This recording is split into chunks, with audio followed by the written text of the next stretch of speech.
In 2013 and 14, when we were getting reports from the Swedes, the Finns, and the Norwegians from the battlefield in the training field in Russia, one of the first reports was that they didn't know how to coordinate their corps-sized and army-sized operations in terms of ISR because they didn't know how to use drones. Guess who sold them the drones and gave them the training in order to fix that?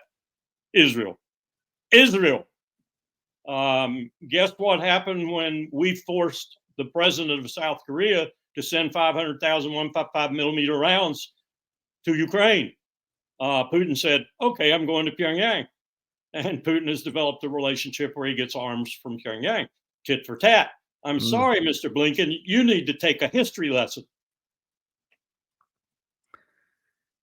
Or is there ever recompense for war crimes? It was the last time there was, aside from some of these Eastern European people, Nuremberg and Tokyo. Will there ever be recompense for what Netanyahu was doing?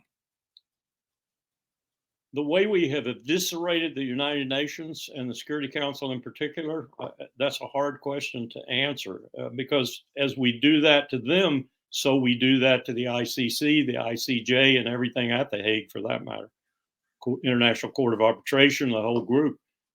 When empires go down, they do these sorts of things. If there is some kind of international regime for doing things, whether it's interregional as with Rome or even a little bit more than the interregional with the British Empire, when the empire goes, you take a lot of this stuff with you, especially when you start trying to preserve your empire, as the British did in 1946 and 47 and up to 56.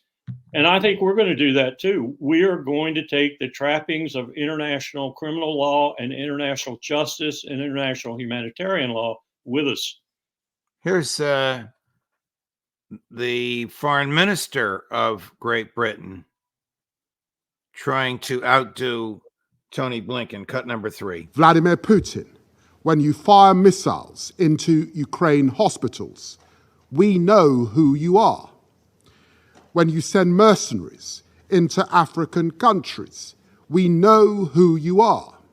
When you murder opponents in European cities, we know who you are.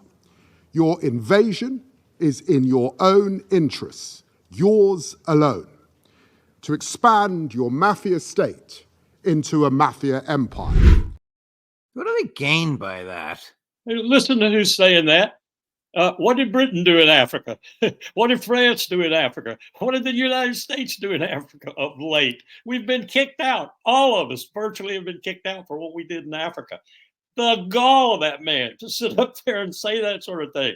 Africans would say, if you gave them a one-word possible answer to their problems, they would say, Britain. Wow. And they, it's just colossal hypocrisy.